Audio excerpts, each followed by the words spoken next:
Hello everyone. We're going to continue our little houseplant series for watercolor projects. And today we're going to do one alla prima from this really simple selection of vector drawings. So vector drawings are illustrations that are made in Illustrator. It's an app. It's a drawing system for graphic designers and illustrators.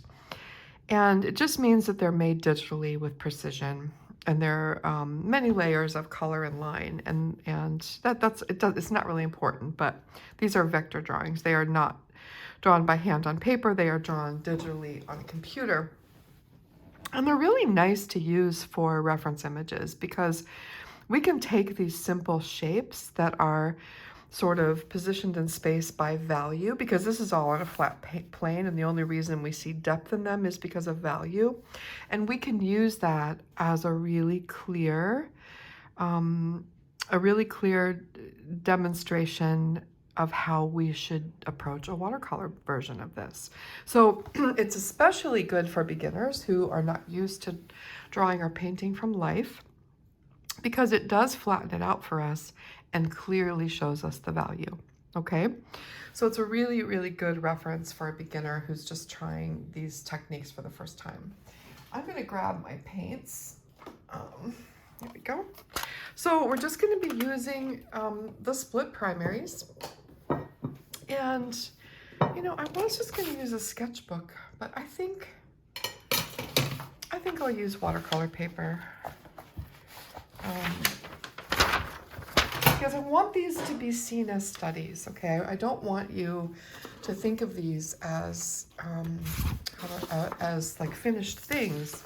These are studies. This is time that we spend learning, and they are not necessarily meant as something, you know, a great finished product, because we're going to take chances and experiment and learn how to break things down, how to break shapes and values and color down to make something that's representational of a houseplant. So I'm going to pick one, and I'm going to pick it. I mean, we could do all of them. They're just all fun. But I think I want to pick this one. I like it. I like all the big leaves. I like how there's little cuts in the leaves in places. And you can certainly take these and blow them up digitally, or you can blow them up on your printer, however you want to do it. A lot of times, if I'm not teaching you, if I'm painting by myself and I'm using a reference image for some reason, I have it on my iPad or my phone where I can zoom in on something. To me, it's just much better than the printed image. I see better that way to blow it up. But for us today, we're going to use this one, all right? And it doesn't need to be the same size as what we're making. And I'm gonna position my paper this way, okay? No idea what kind of paper this is. I think it was a sample of bao hong paper.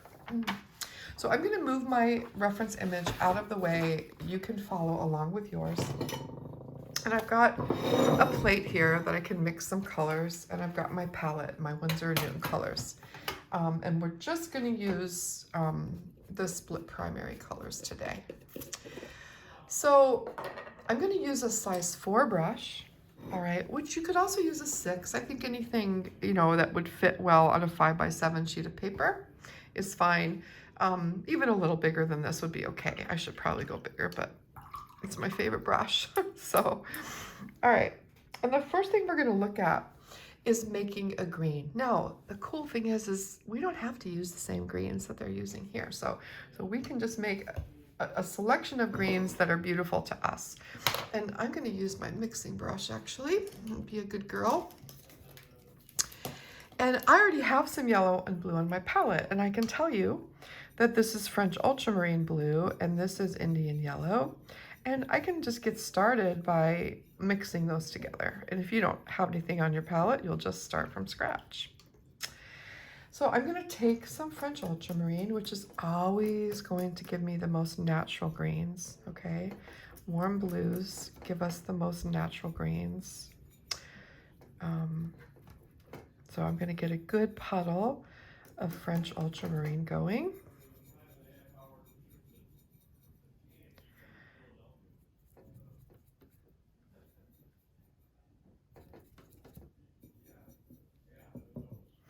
Okay, and then I'm gonna make two different greens from this. So I'm gonna start with my warm yellow. For me, that's Indian yellow.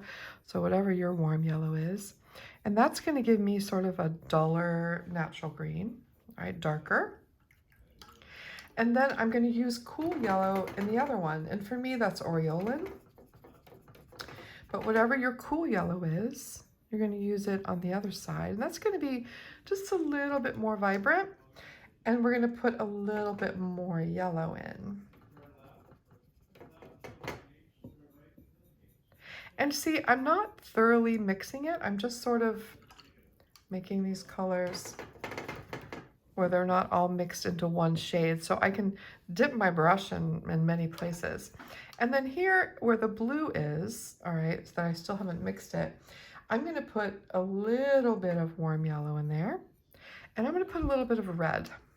So you could use burnt sienna, or you could, if you have it, or you could use any red. So I'm going to put a little bit of my darker red in my split primary palette, which is alizarin crimson. So what red does, all right, is it's going to make an even darker green, all right? So I'm putting that in there just to give myself a little bit of darker green. I need a little more blue. I just want it to be dark. So I've got blue, a little more Indian yellow, and then the red, and that gives me sort of a dark green. So it's like, I just have a little plate of greens to choose from, okay? All right, so alla prima means we're gonna paint this without drawing, all right? And I'm gonna start with my lightest green, and get that on my brush, and I'm gonna pick one shape. And in this instance, all right, when we're painting alla prima, I'm gonna paint the shape that's sort of in the center and starts it all, and that I can see the whole thing. So it's not behind another shape, right? It's all in front, all right? So let's say I was painting this plant. I would start with this one up here. All right, it's in front, it's sort of in the center. If I were painting this plant, I would start with this leaf here because it's all showing and it's sort of out front, okay? Because everything else we can add in behind or around. So I'm starting with my lightest color, and I'm gonna make this fairly large to fill the paper, and I am just going to paint the shape that I see as well as I can.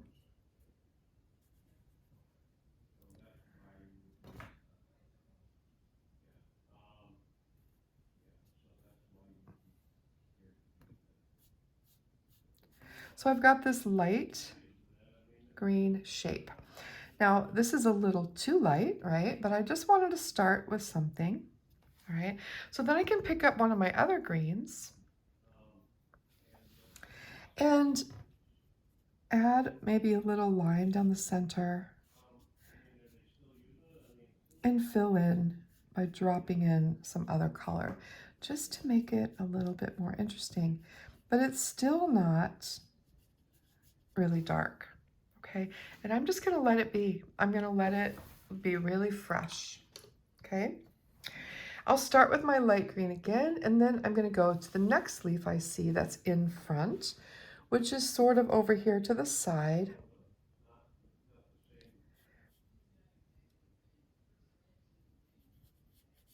And it's sort of, it's a side view, so it's sort of thin. And this leaf is probably, it's really light too, okay? It's of the lighter leaves, so, but I can still take a little bit more of another green and maybe drop it in to the bottom where it comes down, just so there's a little bit of variation in it, all right?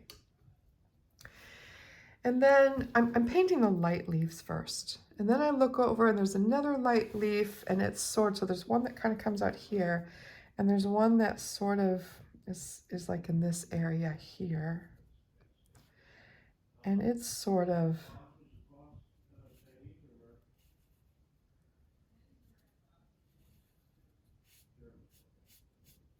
Okay, like that.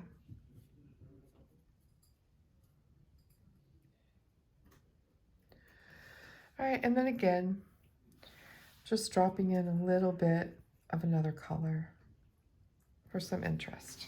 Okay, so I've got 3 leaves painted. I'm painting all the lighter leaves, and then I've got one more that's lighter, and it's kind of down here.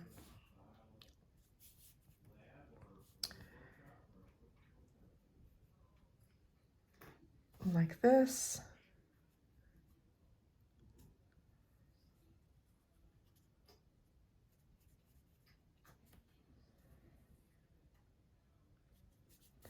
Just give it a little shape. So again, it's a lighter leaf, but I'll still take a little bit more of another color and drop it in toward an edge. Okay. Notice that I'm dropping things, if it's darker, more toward the bottom, right? And the right side, because I'm assuming, as always, if we don't know the light source, that the light source is coming from this direction. So it's going to hit the left sides of things. All right. It's just a general rule. Okay. So I have painted the 4 lighter leaves. Now I need to put in the 3 darker leaves. But before I do that, I'm going to take some of that darker green and I'm going to put in, well, first of all, I'm going to take a little bit of burnt sienna. And if you don't have burnt sienna, you can just mix some of your red with some yellow and a touch of blue. In fact, let me show you that. We're just going to use this. I always consider burnt sienna part of my split primary. So here's red. Okay. Here's yellow. I'm using warm yellow with a darker cool red, alizarin crimson. A little bit more. And then a touch of warm blue to mute it out a little bit and make it more like burnt sienna. Okay, so if I take my burnt sienna and put it right next to there, oop, that's not burnt sienna, that's raw sienna, sorry. Take burnt sienna and put it right next to it. It's very similar, okay? So I could even put touch more warm blue in there. And that's a burnt sienna-ish color. So I'm gonna add in the shape of the pot and where it's going to go. So the pot, this leaf, the center of the stem comes down right to the top of the pot. So I'm gonna draw in.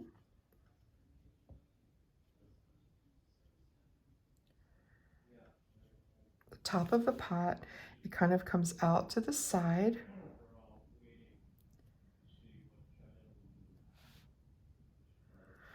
And then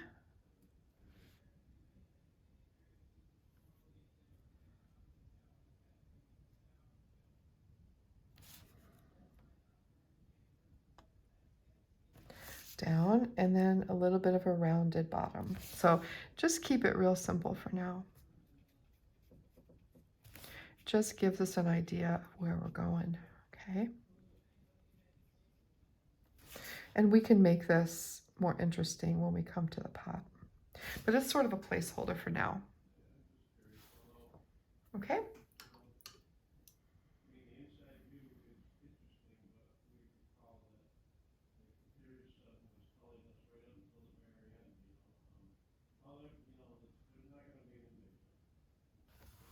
Okay. So our line is in the center, so we're just going to sort of drag our thing down and then bring it to the bottom of the leaf, and then take your brush and pull it down to the pot. Okay, and then we're going to do that with the other ones too. So this one on the side, just keep it really light. Okay, pull it down. That first one we can make it pretty strong, but these just keep it kind of light, pull it down, and it ends up down here. Okay, and then this one,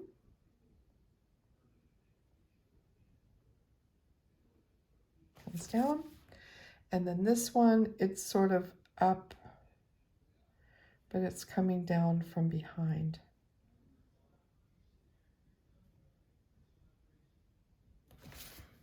Okay, all right.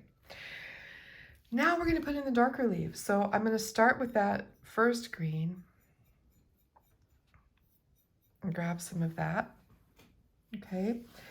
And put in my leaves. So we have to paint around something.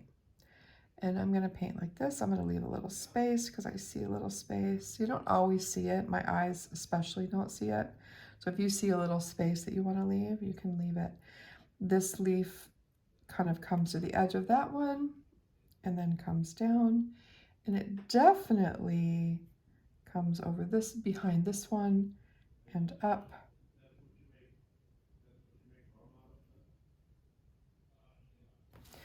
All right, and then we fill it in with a darker color. So we can get quite a bit darker than this when we put our final shadows in. But this is, see, this is darker than the first leaves. Okay, so on your palette, you use the darker, duller green that we used at first. And your other leaves should be dry enough now to not worry, and you can paint right around them. Now, if they touch each other and the colors run together, consider that a bonus, because that's lovely. Okay, if you don't want it to, then give it another minute until they're dry.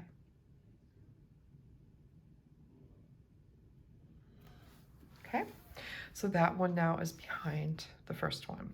I can take a little bit of lighter green if I want to and drop it in. Whoops, I can't see. Drop it in at the top if I want to. And that just changes the tone at the top. See what I did is I can fix that later. All right, so go back to your darker green, grab some of that, and then we'll paint the next one. And this one sort of comes out over to the side, and maybe there's a little break in it, I don't know, and it kind of comes down here, it's round, comes up, and it goes just maybe over the edge of that one. All right, and then fill it in.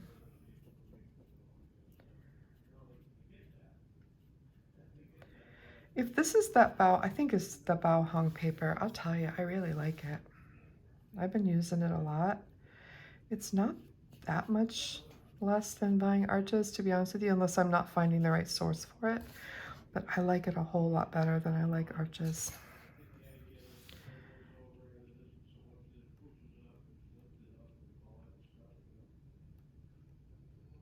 My paint just really likes it. Okay, so there's that one. Grab another one, and then we have one more to put in, which is here.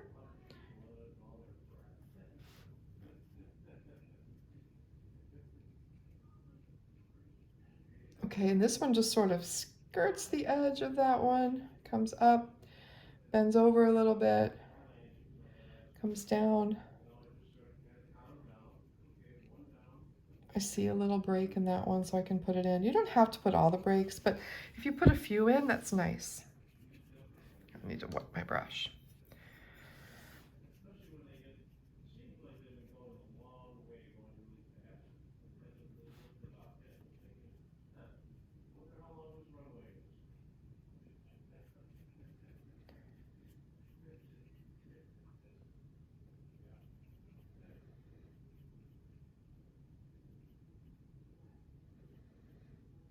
Okay, all of our leaves are in. And so now our job is to take our brush again and to pull down the stems. So we just find our spot for our stem and we pull it down to the pot. Find our spot for the stem and pull it down to the pot. So now they're all connected and we can enhance those again. All right, so now all of our basics are in, all right? And I'm gonna add just a touch of a different color up in here. Okay. All right, so at this point, for me, when all of this is in, I'm gonna let it be and let it dry, and then we're gonna come back and we're gonna make it, I don't know, just flesh it out a little bit. All right, so the main skill that you're learning here is to paint something fresh on a piece of paper, all right, without drawing it first. All right, painting it all one thing after another until you have this base layer, okay? When you learn this skill, it makes painting so much more enjoyable to just sit down and paint something fun and fresh instead of having to labor over a drawing first. And many artists take this skill really into amazing works, right? But it's something that you have to start basic. You have to start simple, all right? And things like this, where you have a whole page of things to practice, is a great place to start, all right? So let's let this dry, and then I'll be back to show you how I would finish this off. First thing I want to do is fix my little smudge here. So this is just a stiff acrylic synthetic brush with clean water, and then I just lift it off. And you can do that if you're ever unhappy with your edges, and this one we're kind of doing smooth edges, so you can always just rub with a brush like that and blot it. I use the Rosemary and Company eradicators. They are amazing, amazing. They put all other eradicators to shame. All right, so let's finish this up. So I'm gonna mix up a little bit more of my dark green because my palette is sort of dispersed. So just put some ultramarine, some warm yellow. Give myself a nice dark green, and I will make more burnt sienna in a minute. So now I'm gonna just sort of fill in these leaves a little bit, right? And I'll start with this one. I want to put a line down the center. That was way too dark, but that's okay.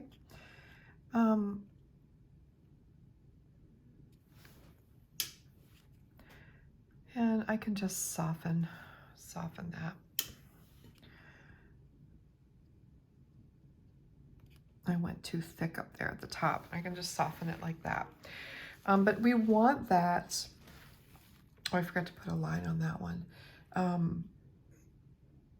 We want that line where we see them, when the leaf is presenting to us. All right, we can bring it down. We want that in there. This one on the side, we're not going to see it. This one we will, because it's facing front or back. We will see the vein, but this one we wouldn't see it.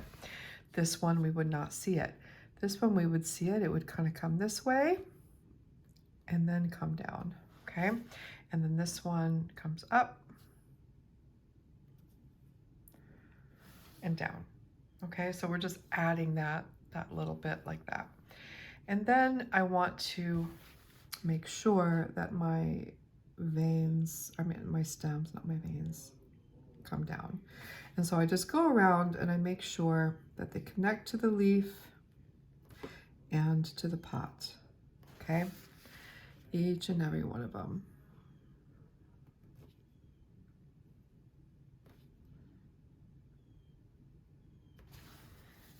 All right.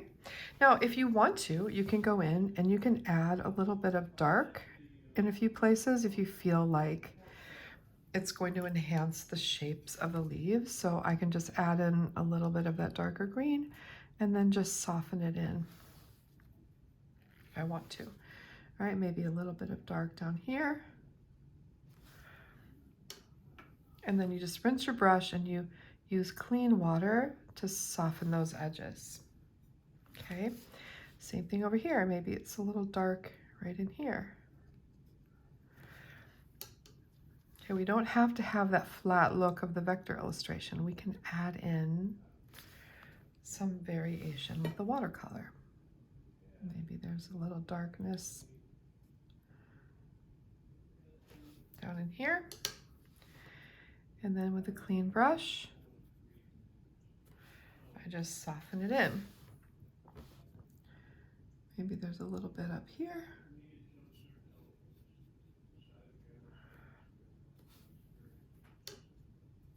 And as long as you're sticking to like the right side and, you know, just where it would naturally be in shadow, you're gonna be fine, okay? This one might have a little dark down here where it's meeting. And then you just always soften it in with some water. Pretty simple, okay? This one I'll soften a little more. All right, so now they have some dimensions. Some are facing toward the light, some are softened with shadows, okay?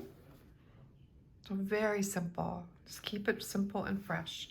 Now, let's mix up some more burnt sienna and get some really cool stuff happening with our pot. So I do want to make, I'm gonna take some cool blue, whatever your cool blue is, all right? And I'm gonna put a tiny bit of cool yellow into it to give myself like a really almost viridian kind of green. So like a blue-green, okay? And we want that kind of on the side. And then I'm going to make more burnt sienna. So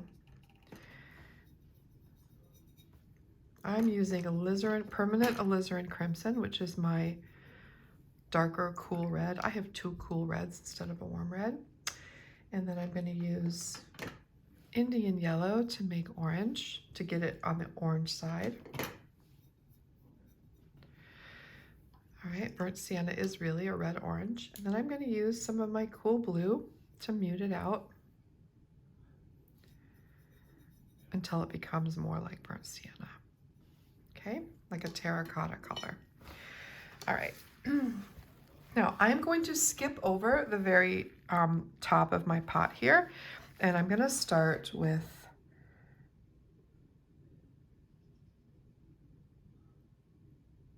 it's going to leave a little opening on top, and I'll put some brown on there. And I am just going to paint my pot with a really sort of loose, juicy layer of burnt sienna.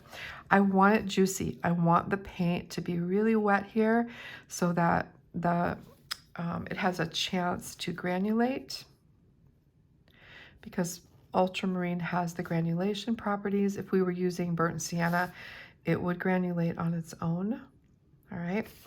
And then, while it's still wet, I'm gonna take some of our green that we have, I'm gonna put it into the burnt sienna, which is going to make burnt sienna darker, and I'm gonna drop it in on the right side and down here below to give it some dimension. So I'm putting some shadow in, right? By darkening the red orange with green. All right, so it's lighter over here, darker over here, and then we'll put some of that dark on top when this dries. Then I'm gonna take some of that bluish green that I'm gonna add a little bit more blue in here. I have some blue up here on my palette. I want it to be sort of like viridian. So like a bluish green, and I'm just gonna drop it in maybe a little bit along the top. Maybe it's got a few little spots where moss has grown on the pot. All right, take clean water on my brush and just touch it into those areas where I dropped the green to make it bloom and blossom and turn into some kind of texture. It's just putting a little bit of that verdigris on the pot. Okay, like moss has grown on it. And I'm just cleaning up my edges. Okay, now this is a really kind of sharp, clean drawing. It's not something that we necessarily need a shadow. All right, if you want to put a shadow, I'm not going to put a shadow, but if you wanted to put a shadow, you would just draw a little line of shadow here, color, and then you would blend it out to the right side. So it would not go past here, and it would sort of come in this direction and then fade off to the corner. But I just like the cleanness. The next one we'll put a shadow. Okay, so I hope you'll give this a try. I hope you'll try more than one and just work your way through this and give yourself some good practice at these really basic sort of a la Prima paintings. where you're just using the shapes and the value to get something that is representational of a plant, of a house plant. And then once you feel comfortable with that, you can look at real things and, you know, like right in front of you and try to do the same thing. This is just good practice to lead up to that. So next week, we will do one that's even looser than this, that is just a whole different feel. So we're gonna, so I started with the really, really tight, where's that one from last week? Sort of this, which is much more detailed, to this, which is a little bit less, and then we're gonna go even less detailed. And quite frankly, sometimes the less detailed, the harder it is. So, so we're gonna do that one next week. All right, everybody, thank you, and I will see you tomorrow with either a skills or a drawing lesson, and then on Friday with the dandelion lesson. Thank you very much. Take care.